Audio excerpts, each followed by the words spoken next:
마실 수 없는 뭔가에 이끌려서 이 소비에 대해서 정당성을 막 부여하는 거예요. 그냥 돈에 대한 지식만 있어가지고 되는 건 아니잖아요. 팔환경이에요. 돈으로 행복해지기 위한 돈 인문학 토크쇼 돈은 머니. 네, 안녕하세요. 자, 오늘은 돈과 심리에 대해서 저희가 이야기 나눠볼 건데요. 그것에 관련해서 같이 이야기를 나누실 세 분의 패널을 모셨습니다. 신한 네오50연구소 소장 김현기입니다. 한국금융복지정책연구소 박원주입니다. 반갑습니다. 돈에도 패턴이 있다. 머니 패턴 코칭센터의 이여섭입니다. 반갑습니다. 네. 오늘 또 쟁쟁한 분들을 모셨는데요. 똑똑한 사람들이거나 이렇게 다 전문가들은 돈과 관련된 일상의 경험에서 실수하지 않는다라고 보지는 않고요. 실수하실 것 같아요. 그렇기 때문에 소소한 경험부터 뭐 큰 경험까지 우리가 돈과 관련된 의사결정할 때 실수한 경험 한번 말해보시죠. 이것도 실수라고 저는 생각을 합니다. 지금의 삶을 위해서 잘 쓰고 또 미래를 위해서 잘 저축하고 그래야 되잖아요. 근데 이 쓰는 데 있어서 실수를 많이 하는 것 같습니다. 저한테 분명히 있는 물건인데도 뭐 지나가다가 충동적으로 그 물건을 사게 된다거나 쓰지 않아도 될 때에 뭐 홧김에 쓴다거나 이런 것들을 하면서 종종 이 소비에 대해서 정당성을 막 부여하는 거죠. 난 합리적으로 돈을 쓴 거야. 괜찮아. 지금은 괜찮아. 나 오늘 너무 피곤했어. 피곤했어. 나 오늘 정의당 때문에 화났어. 막 이런 거 아니야? 그런 것들 때문에 돈을 쓰고 합리화하는 거, 이것도 일종의 돈을 쓰면서 우리가 실수하는 거 아닐까? 그렇게 생각이 드네요. 저는 뭐 금융 투자 현장에 주로 있었는데 이 현장에서 보면 주로 주가가 올라갈 때 또 따라서 많이 산다든지 주가가 내려가게 되면 정말로 이 한계 상황에서 주식을 매도하는 그런 것을 굉장히 많이 봤거든요. 이게 일반적으로 사람들이 생각하는 어떤 자기의 마음대로 그 행동을 하는 그것이 굉장히 어렵다는 생각을 굉장히 많이 하게 됩니다. 이런 것들이. 그래서 이게 이제 감정에 휘둘리는 그런 모습을 보게 되는데 그런 것들이 아마 뭐 저만 그런 게 아니고 많은 사람들이 그런 걸 하는 것을 저는 평소에 굉장히 많이 봤습니다. 그래서 오늘 굉장히 좀 재미있는 얘기가 되지 않을까 그런 생각이 좀 듭니다. 오늘 주식이 어떻게 됐습니까? 이런 말을 물어보면 실수할 경험치가 또 올라갑니다. 소장님 어떠세요? 저 같은 경우는 오늘 이제 심리편이잖아요. 제가 이제 머니 패턴을 연구하게 되면서 저 같은 경우는 뭐냐 팔환경이에요. 팔환경은 뭐냐면 관계, 인정받고 싶어서 그러니까 다른 사람의 눈치 봐야 되고 인정받고 싶어서 밥 한 끼에도 막 30만 원 이상 쓰기도 하고 그런 것을 너무 많이 지금 와서 보니까 바보짓 했었지만 그때는 그런 개념이 없었었고요. 지금 와서 보니까 이것을 고치느라고 참 많은 시간이 필요했었습니다. 그러니까 뭐 저희가 다 전문가고 나름 돈과 관련된 일을 하면서도 다 그런 실수들을 한다. 그러면 이런 실수는 진짜 왜 하는 걸까요? 그러니까 지금 카드 같은 경우 나도 모르게 쉽게 써지는데 저는 일주일 전에 뭘 했었냐면 카드 한 개 남기고 다 없앴어요. 한 개만 남기고. 네, 카드를. 네. 왜냐하면 나도 모르게 충동적으로 쓰게 되더라고요. 그러니까 현금이라는 부분이 들어가게 되면 뭐 액수도 생각하게 되고 하지만 카드는 나도 모르게 그냥 막 쓰게 되는 어떤 부분들이어서 소비의 감각을 무너뜨리는 정말 거죠. 그런 것 같아요. 네. 그래서 돈에 대한 흐름이라는 것을 알아야 되는데 그것을 무지하게 만드는 것이 신용카드라는 생각이 들어서 없애고 난 다음에 굉장히 많은 이렇게 지출을 줄이게 되는 큰 요인이 되었었습니다. 그래도 하나가 남았는데? 한 개로 남겨야죠, 그래도.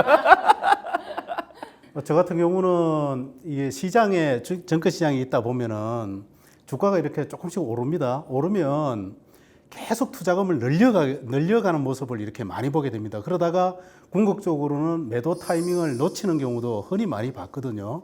그래서 주가가 올라갈 때 사람들이 일반적으로 이렇게 하는 행동들을 장하준 교수가 뭐라고 얘기했는가 하면은 경기 변동 정폭적 행동이라고 이걸 표현했습니다. 그래서 사람은 그 자기의 욕심 때문에 올라갈 때 계속 이렇게 투자금을 늘려간다든가 주가가 이렇게 내려가게 되면 또 최악의 경우에 이렇게 팔게 됩니다. 이게 제가 시장에서 이렇게 지켜보면은 뭐 대부분 사람들이 이렇게 하고 있는 거거든요. 그래서 이런 것들 좀 경계해야 된다고 좀 생각을 하고 있습니다.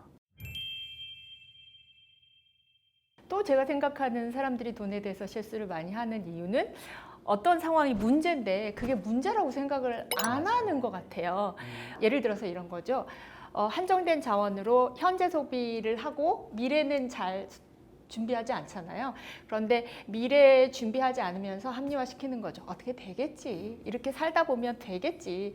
그래서 사람들이 가지고 있는 돈에 대한 실수 중에 상당히 많은 부분은 문제가 문제일 거라고 생각하지 않는다. 그걸 너무 가볍게 여긴다. 그런 문제도 있는 것 같아요.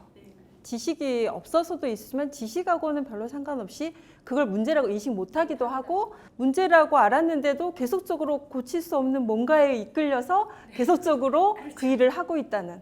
그래서 이제 저희가 전통적 경제 이론에서 인간이 되게 합리적이라고 해가지고 자기에게 이익이 되는 결정을 할 거다라고 했지만 사실은 이제 그렇지 못하고 종종 비합리적이다. 뭐 이런 어떤 내용들이 나오고 있거든요. 그래서 왜 우리가 모두 이렇게 종종 비합리적인가 이런 거에 대해서 한번 이야기를 나눠보실까요? 저는 병원에 있었었는데요. 상담을 했었거든요. 환자를 이렇게 치료가 되는 첫 번째가 뭐냐면 내가 당뇨가 있어. 내가 혈압이 높아라고 인정할 때부터 식이요법을 한다든지 약을 먹는 것처럼 내가 문제가 있다는 것을 인지할 때부터 모든 치유나 회복이 시작된다는 생각이 들어요. 굉장히 중요하다는 생각이 들어요. 그 심리가 되게 중요하다는 그렇죠. 말씀이시죠. 그걸 알아야만. 네, 네, 네. 아까 의정님이 그 인간은 합리적이다라는 얘기를 했는데 사실 인간의 행동이 진짜 합리적이지 않다라는 거를 발견한 두 분의 학자가 있었어요. 혹시 들어보셨는지 모르겠지만 그 데니엘 캐너만하고 아모스 트버스키라는 두 분이 1970년대 경에 많은 실험을 통해서 인간의 행동을 살펴보니까 전혀 합리적이지 않더라라는 걸 발견을 한 거죠. 오히려 비합리적이고 직관적이고 비이성적인데 합리적으로 노력할 뿐이다라는 걸 발견했죠. 그게 이제 지금은 좀 어떻게 보면은 당연한 걸로 주류로 인정하고 있는 그런 추세에 있는 것 같고요. 그래서 인간은 합리적이지 않다. 우리가 그런 실수를 하는 거는 너만 그런 거, 나만 그런 게 아니라 우리 모두의 것이다. 이렇게 생각할 수 있는 거죠. 그래서 이제 주류 경제학에서는 이런 것을 가지고 뭐 수리학이나 논리학 쪽으로 많이 풀어왔어요. 이런 게. 근데 그 다음에 그렇지 않다는 것을 좀 느끼면서 그 카를로스 로페즈라고 이분이 이제 경제학자이면서 그 베네수엘라의 대통령까지 했어요. 이분이. 그런데 그분이 뭐라고 얘기했는가 하면 인간의 행동은 그 이성과 감정이 이끄는 이제 쌍두마차인데 인간의 이성이 조랑말이라면은 그 감정은 커다란 코끼리라고 얘기를 했어요. 동감해. 그러니까 우리 마음속 행동 속에 그런 것이 있다는 것을 좀 알고 행동하는 게 얼마만큼 중요하다는 걸 좀 알았으면 그런 생각이 좀 들었습니다. 이게. 그래서 이제 돈을 사용할 때, 돈을 다룰 때 아까 말씀하신 것처럼 우리의 마음, 내 마음이 어떻다라고 하는 걸 알아채는 것만으로도 상당히 많은 문제를 해결할 수 있다라고 하는데요. 잘 알아채세요? 어떠세요? 사실 쉽지 않죠. 지금 좀 아까 말씀했던 것처럼 이렇게 저는 이렇게 머니 패턴으로 상담을 이렇게 많이 하면서 이게 부자들을 이렇게 많이 만나봤거든요. 많이 만나보면서 느꼈던 게 한 가지가 뭐냐면 그 부자들은 한 가지 특징이 있는 것 같아요. 그게 뭐냐면 자기가 아는 것과 모르는 것을 구분할 수 있는. 네네. 그러니까 아는 걸 안다. 예를 들면 이런 거예요. 부동산 중에서도 있잖아요. 일반 아파트도 있지만 예를 들면 뭐 이런 근처적인 어떤 사무실도 있잖아요. 예를 들면 사무실 전문가는 아파트 잘 안 해요. 아파트 전문가 사무실 안 하고요. 그런 것처럼 자기가 전문 분야에 대한 부분들을 인지하는 것이 내가 뭐가 강점인지 뭐가 약점인지를 그 사람들은 정확하게 알고 있다라는 거. 그리고 그런 감정적이 좀 덜 휘둘린다는 걸 제가 보게 된 거죠. 그런 부분을 봤을 때는. 그럼 잘 알아채는 것만으로도 부자의 시작이군요. 그렇죠. 지금 자기 자신을 잘 아는 거. 그러니까 내가 모르는 거를 모른다고 말하는 거. 사실 센스가 있어야 되는데 그게 쉽지가 않은데. 네. 그게 굉장히 중요하다는 걸 정말 감정적인 부분 너무나 중요하다는 것을 이게 깨닫게 됐었어요. 소장님 어떠세요? 잘 알아채세요? 제가 잘 알아채는지는 저도 조금 공부를 하고 나서 이런 것들이 중요하구나 알았지 그 이전에는 잘 몰랐던 것 같아요. 근데 이런 생각은 가끔 해요. 그러니까 저도 상담을 이렇게 하다 보면 많은 사람들의 행동에는 당연히 이유가 있어요. 맞아요. 근데 그 이유가 부모님이나 아니면은 그 또래나 이런 쪽으로 이렇게 뻗어나가면 거기서 찾게 되는 경우가 있어요. 특히 부모님. 우리가 1차 사회화 과정이 어떻게 보면 가정에서 일어난다잖아요. 그래서 부모님의 돈에 대한 생각, 부모님의 돈에 대한 태도 이런 것들이 아이들한테 영향을 미치는 거죠. 그래서 이런 경우도 있었어요. 상담을 했는데 너무너무 돈을 낭비하는 사람인 거예요. 왜 이렇게 돈을 낭비하나? 낭비할 상황도 아닌데. 이렇게 상담을 쭉 하다 보니 부모님이 굉장히 구두쇠였던 거예요. 근데 그 구두쇠가 너무 싫었던 거야. 그래서 그 반대로 행동을 하는 거죠. 그래서 어쨌든 내 행동을 좀 알려고 한다면 내 행동이 도대체 어디에서 왔는지 그런 것들도 한번 눈여겨 생각해 볼 필요가 있고 살펴볼 필요가 있다라는 생각이 들어요.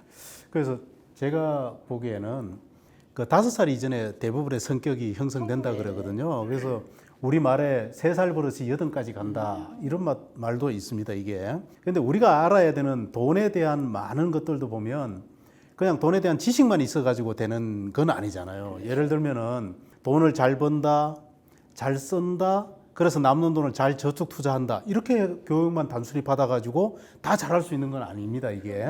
근데 이걸 어떻게 하면 잘할 수 있는가 하면 습관과 태도로 잘 익혀야 되거든요 이게. 근데 그 습관과 태도는 하루아침에 만들어지는 것이 아닌 거죠.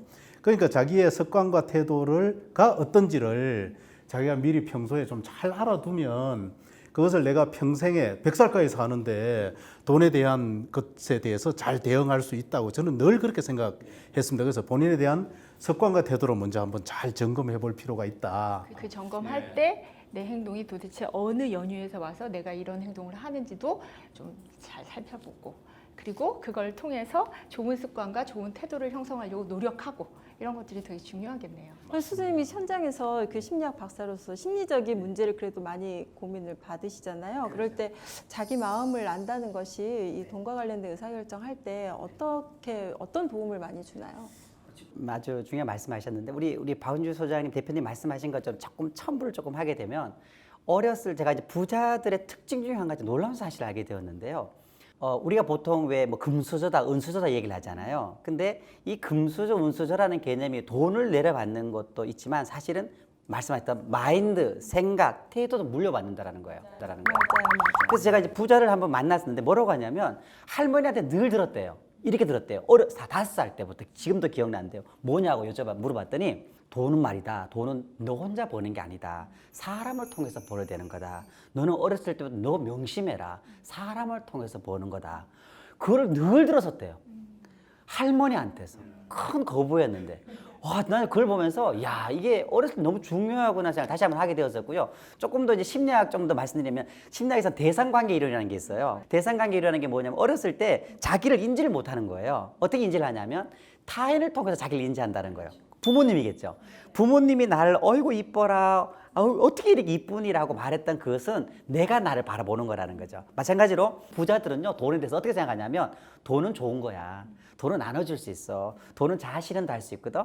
근데 일반적으로 이런 마인드를 갖고 있는데 저 같은 경우라든지 제 부모님이 그렇지 않았었거든요. 돈에 대한 부분도 돈 왜 이렇게 없냐라는 걸 많이 들었었어요. 그래서 말씀하셨던 것처럼 주위에서 들었던 그 말들, 생각의 마인드가 바꿔야만이 부가 올 수 있다는 거 오늘 꼭 나누고 싶어요.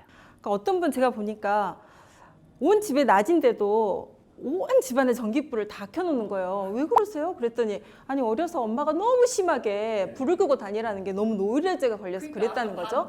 그 구두쇠 이 말씀도 하셨지만 그러니까 적당한 선에서 이게 중요해 또는 이런 긍정적인 신호가 더 중요하지 너무 심하게 아껴라 너무 심하게 이렇게 하라는 그렇죠. 말이 오히려 반대급부로 가기 때문에 맞아요. 이 상당히 좀 어려움이 있는 것 같더라고요.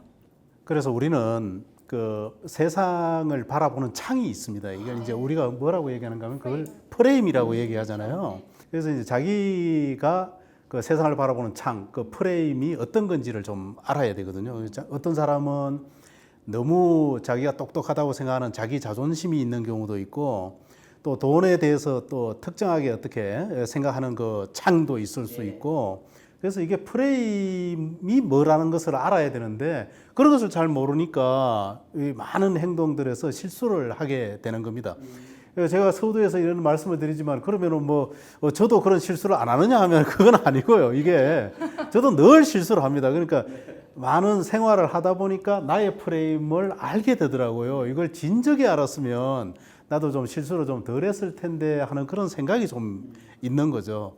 그래서 뒤에 시간에 이런 부분에 대해서 조금 좀 잘 풀어보도록 그렇게 해볼 생각입니다. 저희 뒤에 시간 또 있는 거죠. 자, 그래서 우리가 일단 돈과 심리에 대한 첫 번째 오프닝을 하면서 우리가 돈을 다룰 때, 돈에 대한 생각을 할 때 우리의 마음의 움직임이 뭔지, 혹시 내 마음에 잘못된 심리적인 요인이 없는지 이런 것들을 잘 알아채고 안다는 것만으로 돈과 관련된 실수하는 많은 것들을 좀 이렇게 줄일 수 있다. 뭐 이런 거에 이제 이야기를 나누셨어요. 그래서 이런 다양한 이야기들을 앞으로 이제 조금 더 나눠보도록 하겠습니다. 네.